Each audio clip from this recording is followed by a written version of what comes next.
I don't have kids and I have no experience with babies or motherhood or children. I'm 18 and beyond being around them in group settings where at least one of the parents and a ton of other people are around. That's it. My brother's wife had a baby 17 days ago. I didn't go visit them yet, but my brother and sister-in-law sent me some pictures. My brother said our cousin Rachel was around a lot because my sister-in-law is having trouble breastfeeding and Rachel is a big believer in it and is helping her. I offered to help them if I needed it, and on Saturday they asked me to go to grocery store for them because no home delivery had an open spot. When I dropped the food off, I was shocked at how bad my sister-in-law looked. She literally looked like the Walking Dead. Barely awake and not showered, and she was actually crying because she was so frustrated. It actually scared me how bad she looked. At first I didn't want to butt in, but it bothered me so much I went back to the store and got a can of baby formula. I figured it would give her a break and my niece could eat. It was even worse when I gave it to my sister-in-law because I said it was no big deal if my niece got formula. It wasn't a problem. My sister-in-law broke down and I was honestly scared because she was weeping. Like in the movies when someone dies, kind of weeping. No one told her it was okay not to breastfeed. She felt so guilty because of Rachel butting in and no one telling her formula was okay. I actually ripped my brother a new one because he sat back while my sister-in-law suffered. There was no way he didn't see how bad she looked. No offense, but she looked terrible. I got my sister-in-law to shower after my niece ate and fell asleep, and I changed the sheets on the bed and told my sister-in-law to sleep while my niece slept, and I said I would get more baby formula. I thought I did the right thing because my sister-in-law actually stopped crying, showered and slept, and the next 3 days she looked better and didn't cry again. My niece gets full. My idiot brother smartened up and told Rachel to stay away, and everyone else, especially our parents and SIL's parents, to butt out. They take turns feeding so they both can sleep. My parents and Rachel are furious at me. SIL's sister was in agreement with Rachel and left me an angry voicemail full of swearing. Rachel basically had sister-in-law holding the baby while topless 24/7, and my dumbass brother sat there and didn't help with the baby at all.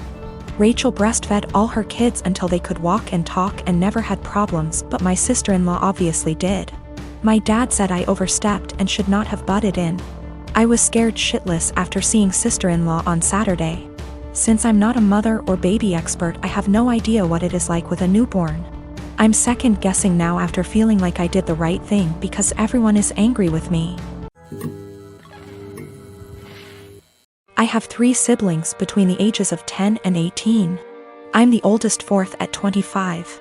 Every year on every single one of our birthday, we're expected to celebrate my mom as well. We've done it since we were little. It was taught to me as giving thanks for carrying plus giving birth to us, which I'm all for. I am grateful as we wouldn't be here without her. The issue is, though, it becomes less of our birthday and more so an anniversary for the day our mom gave birth. Every year on our birthday our mom gets gifts too. As we got older, we're now expected to get her monetary gifts, and not cards or homemade stuff. Just recently was my birthday and I was gifted some much needed clothes and dishware for my new apartment. My dad, however, got my mom a new MacBook. My siblings all got her gifts too. My youngest brother isn't expected to give much. But my 16-year-old sister and 18-year-old second brother work, so they're expected to give gifts too. My sister pulled me aside before my birthday and said she was sorry she couldn't get me much. She got me a sweater, I love it. And that she wanted to get me more, but our mom was pressuring her to get a certain necklace for our mom. Apparently my mom had been dropping hints for months, and my sister was worried our mom would be upset and feel underappreciated if she didn't get it. I asked how much it was, and my sister said it was $300. I honestly lost it on our mom and chewed into her later that afternoon when my mom opened her gifts after me. I think she's ridiculous for even wanting my sister to spend so much on a gift. Mom started crying and my dad kicked me out. Mom won't answer calls, but my aunt, mom's sister, called and said I was a POS for not respecting my mother and that I'm a selfish, narcissist child for being jealous of the gifts mom got. I thought I was in the right, but now I don't know. It's been over 2 weeks and mom won't answer my calls. She's been posting on Facebook inspiration quotes about letting go of the toxicity in your life, how blood doesn't equal family, and how hard it is to be a mother.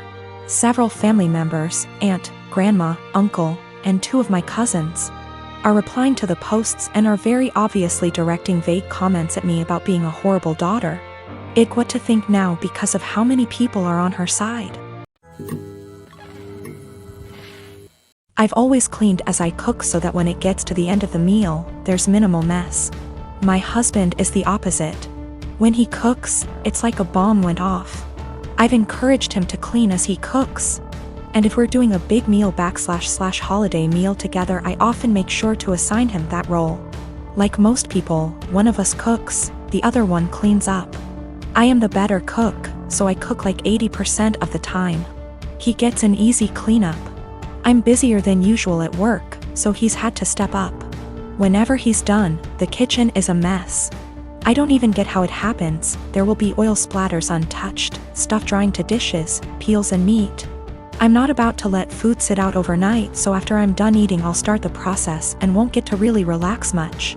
Last week I asked if he could please try cleaning as he cooks. He told me the rule is one person cooks, the other person cleans. I said, I get that, but you're leaving me with a huge mess every night. He said, I just don't have the time to clean up when I'm focused on cooking, knowing full well I'll see him scrolling on his phone. I just got so fed up, so on Sunday I made a big pot of chili. I didn't clean up as I worked. When I was done, I served him, sat down, enjoyed a beer and dinner. When he finally went into the kitchen, he said, "What the? Why is there such a mess?" I said that I was too busy paying attention to the chili to clean up. I started to get ready for bed. He was like, "You're just going to leave this here?" And I said yes. He said he would have to wake up extra early to clean up and that he had to be at work earlier than usual, and was supposed to play a game with his friends later that night, so could I just clean up? I said no, I cooked, so he has to clean.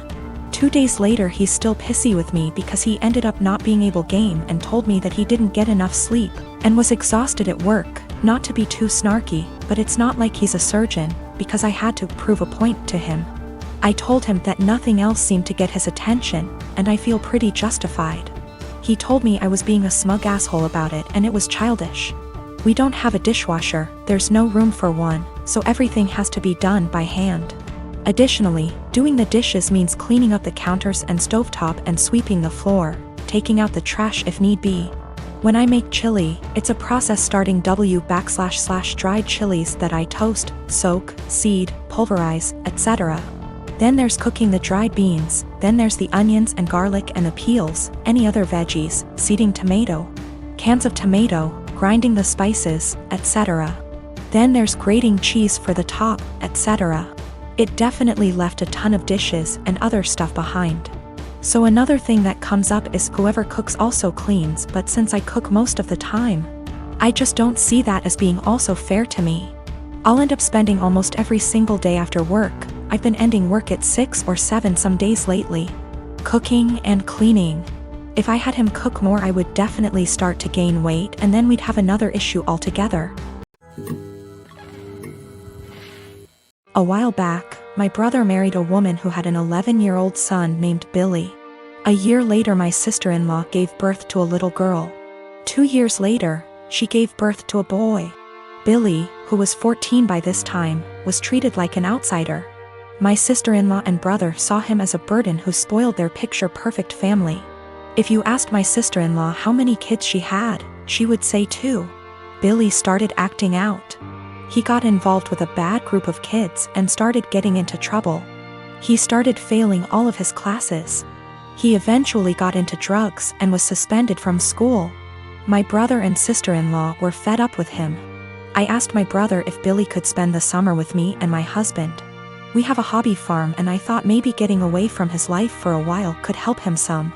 Well, they were more than happy to get rid of him, my SIL's words. It was kind of rough the first few weeks. He had a lot of anger issues. But my husband kept his hands and mind busy doing work on the farm. And we both made sure that he knew he was loved and wanted. By August, he was a totally different kid. He wanted to keep living with us, but my sister-in-law insisted that he come home. After 2 months, he went back to his old ways due to his parents' indifference. They ended up sending him back to us and he lived with us throughout high school. He ended up being an A/B student and kept with a really great group of kids. He got involved in baseball and got a scholarship to a local university. He's 22 now and is in his last year of school. He's engaged to a really great girl. When he was 16, he started calling me mom and he started calling my husband pops. He never really had much to do with his mom and he had nothing to do with my brother. He saw them on holidays when the whole family came over. His mom has tried to have a relationship with him the past few years, but he has avoided her. On Christmas, sister-in-law was over and for whatever reason, she opened my desk drawer and found a birthday card from Billy where he said, "To the best mom ever. Thanks for loving me and giving me a chance." She was devastated. She ended up texting Billy, confronted him and asked him if she would be presented as mother of the groom at his wedding. He told her that he no longer considered her his mom and wasn't even sure if he wanted her at the wedding at all. My sister-in-law is now insisting that I make it clear to Billy that I am not his mother and that he is not to refer to me as such. My brother is also very upset with me. Even my parents are pressuring me to do what sister-in-law wants for the sake of peace. Honestly, I consider Billy to be my son. I count him in with all of my children. I feel like telling Billy not to present me as mother of the groom could possibly be misinterpreted as me saying that I don't feel like he's my son and I don't even want to take a chance of that happening. If he decides to present his real mom as mother of the groom, I will 110% support him. I have zero desire to tell Billy not to call me mom and I absolutely won't do it because I know it would destroy him, and it would kill me. My sister-in-law insists that by not doing it, I'm making it impossible for her to have a relationship with him and I'm being selfish. I have talked to Billy about it some. He doesn't like to talk about his mom at all. He basically just said that he doesn't see her as a mom and has for sure decided he doesn't want her at the wedding. I understand and respect that.